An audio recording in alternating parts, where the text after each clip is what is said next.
Welcome to Hot Topics on the Edge of Show. I'm January Jones, here with my co-host Josh Krieger.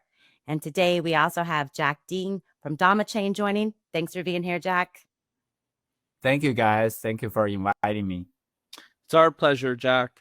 So coming up, listeners, we'll talk about the $1 trillion crypto chasm with a little soul shine, ETH getting together for policy, and DeFi security risks. And we'll close out by digging in a little bit more about DomiChain, our featured sponsor for this episode.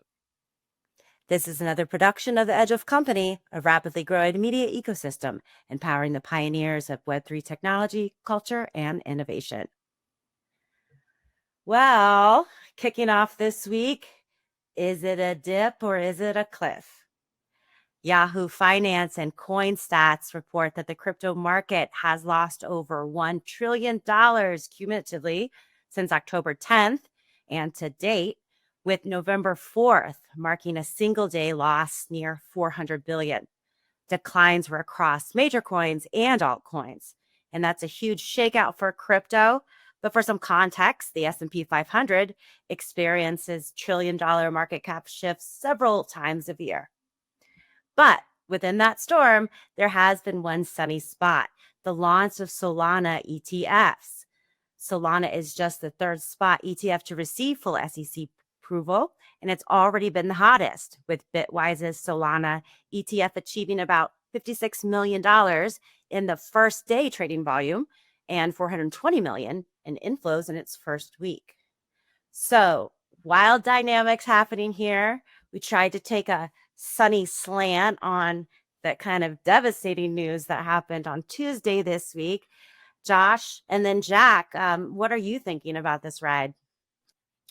Well, I think this market has proven anything but predictable this entire quote bull run, which is why I thought it'd be fun to have this background of a bull for our folks that are hearing this and not watching this at home. That said, there has been some pretty significant upward and downward movement of Bitcoin. Today it's at 101. Yesterday it was 103. It slipped below 100 for the first time in a while.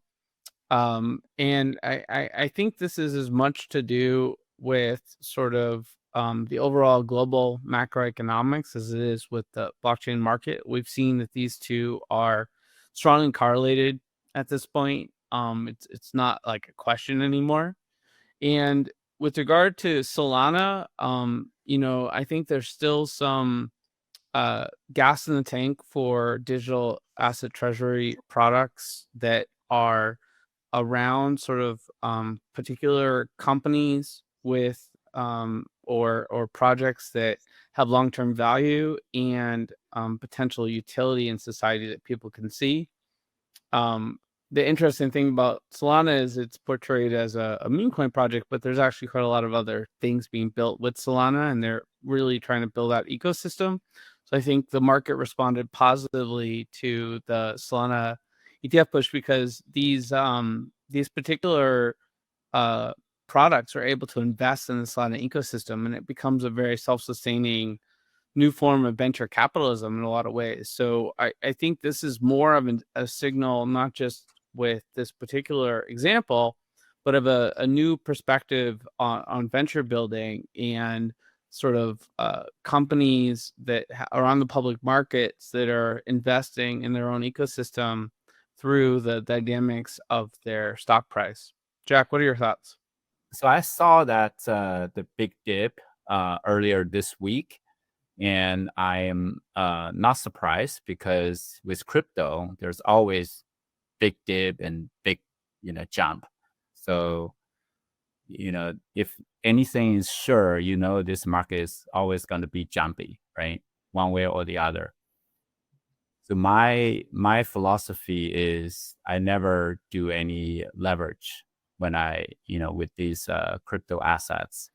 And I've learned my lesson many years ago. So I, like in 2021, I have that, in May of 2021, saw that big crash, and I lost a lot of money. So from that day on, I was just say I've never used leverage, and I don't care about the market, whether it's one way or the other.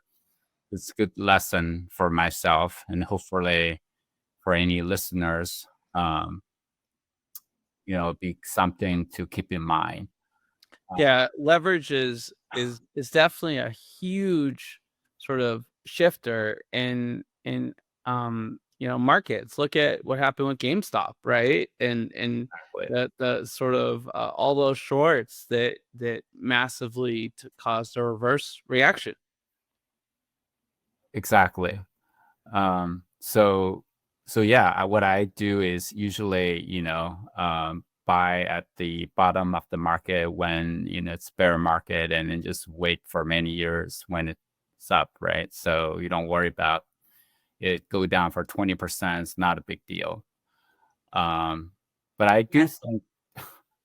Well, this isn't financial advice. This is Jack's personal tale of woe and also writing it, right? I mean, I think a lot of people have that story in crypto when they learn their lesson, but we have to keep in mind there's a lot of new people in the market, right? In the last year and a half, and they hadn't learned that lesson, and maybe they learned in a really big way in the last month, considering what went down since October 10th.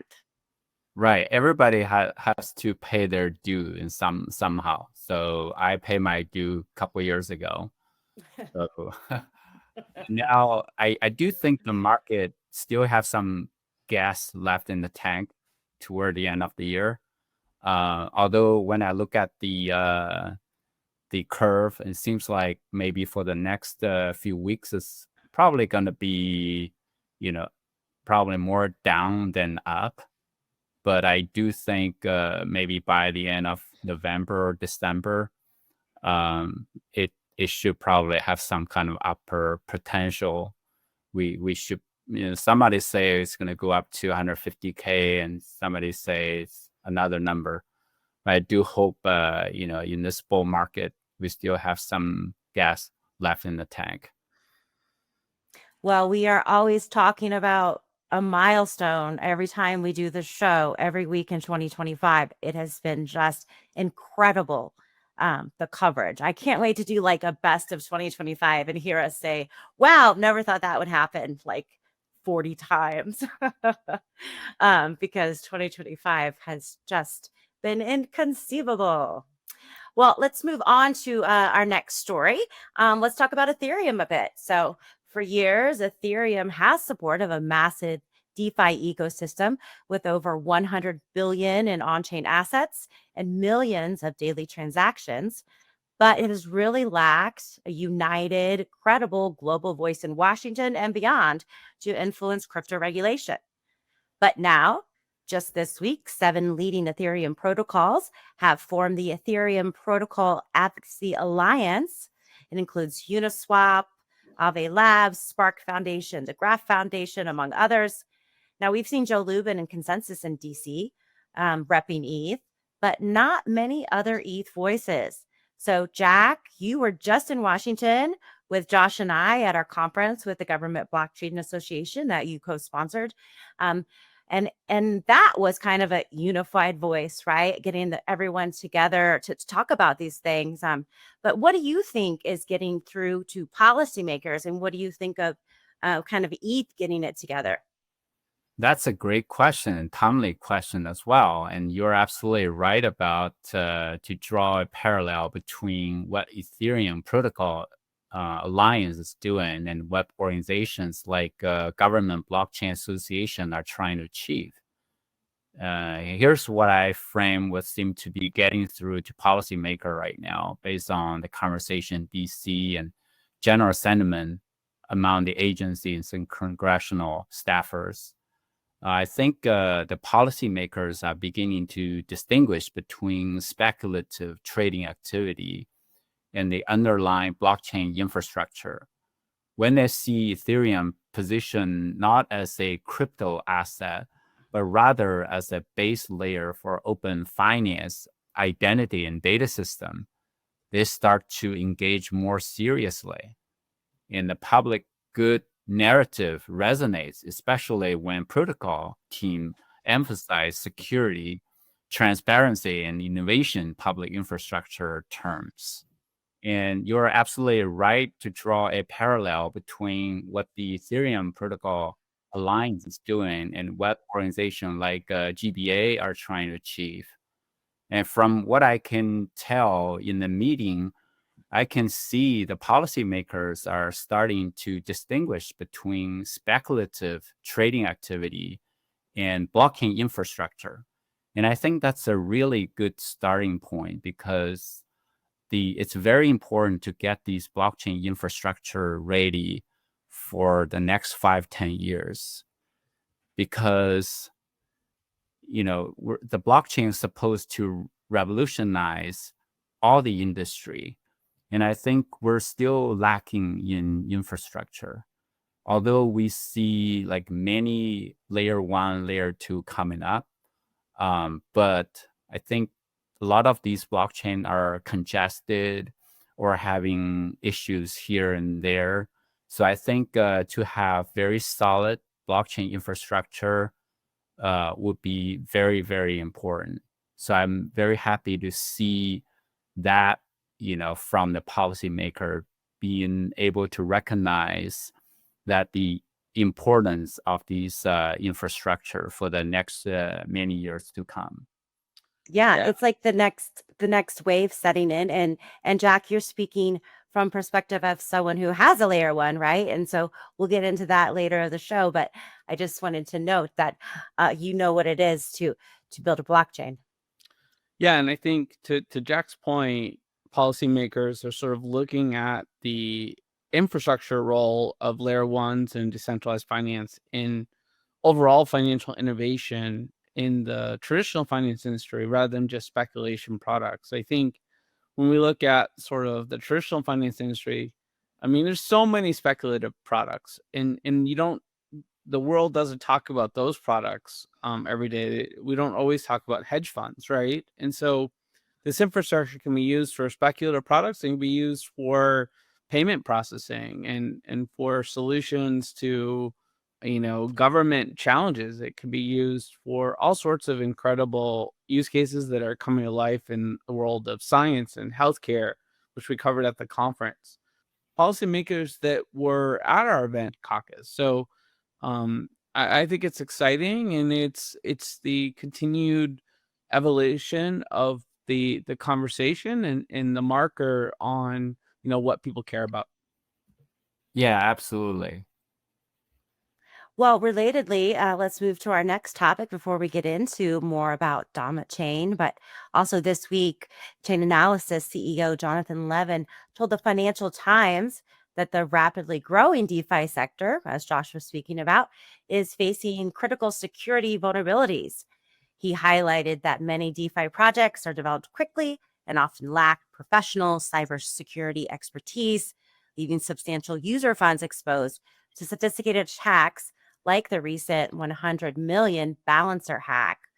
So, Jack, from your perspective, founding DomiChain to address issues just like this, can you give us some context on the growing DeFi sector and that risk? Absolutely. The DeFi space has seen a lot of growth in the recent years, and there's also a lot of fun being stolen because some of these DeFi projects have some bugs or have some security issues.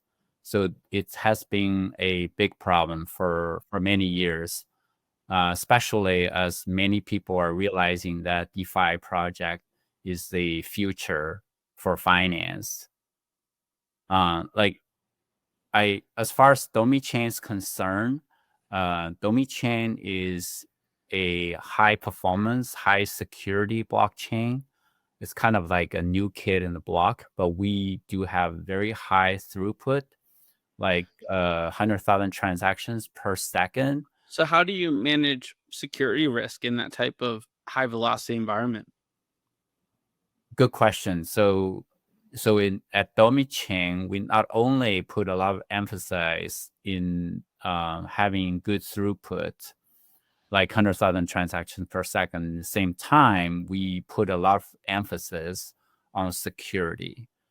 So we actually are the first blockchain that use AI to secure the blockchain. The way we did is we designed these decentralized AI node that can monitor network traffic pattern in real time.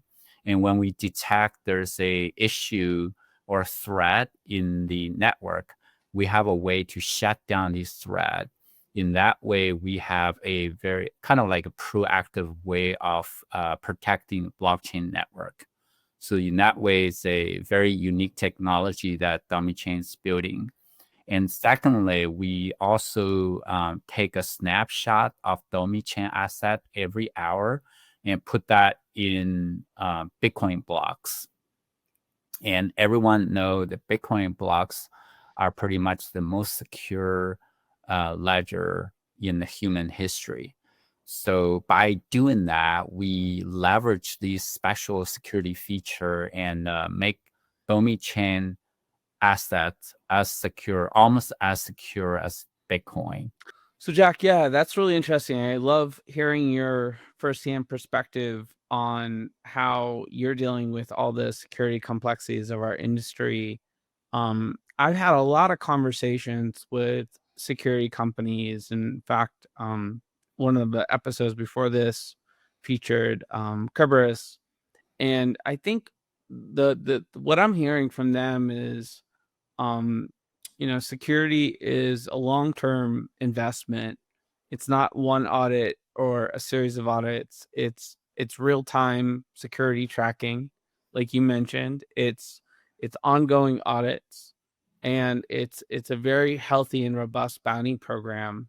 The days of doing a security sort of sweep before something launches and then just hitting go and then sort of putting security aside is well beyond us. Every major Fortune 500 company, and governments have security officers and security departments. And I think thinking about security 24/7 is an imperative for our industry. So I urge those DeFi companies out there in our world that are thinking about how to maximize the investment dollars or funds that they have to not skimp on security. That is my public service announcement for this episode, January. Well, we're here to help, that's for sure. But Jack, let's dig into a little bit more. So we were talking about Solana. We were talking about Ethereum, right? You have another layer one, has characteristics of both those chains. Tell me why DomiChain is different and why you had to go out and build your own. Great question. So, many years, about 6 years ago, we embarked on these journey trying to solve these blockchain trilemma. Essentially, most of the blockchain has to sacrifice one for the other in terms of scalability, security, and decentralization. So we wanted to build like a high performance blockchain with a good amount of decentralization while still have good security features. So we kind of like wanted to balance between all three of them. And this is how we start the journey. And then we look at, different consensus protocol, and then we picked like a fast Byzantine agreement combined with proof of history originated by Solana, and which proven to be a very good combination in terms of solving these problems by building a high performance system, high throughput system while maintaining good amount of decentralization. And then we also learn from like other projects, such as why Bitcoin has such a great security feature, and so we wanted to tap into the Bitcoin security. That's why we wanted to increase the security of these assets on DomiChain. And so the way we did is say we wanted to take a snapshot every hour, and then we can put that on the Bitcoin blocks. in that way, it's a good way to increase and ensure these assets are stored properly. And yeah, that makes a lot of sense, Jack. And I think it's great that we're able to make our listeners aware of a layer one that's doing things a little differently. And you talked about some of the security features. What sort of exciting news do you have on your roadmap coming up over the next few months? absolutely. For any type of layer one, ecosystem building is the most important thing.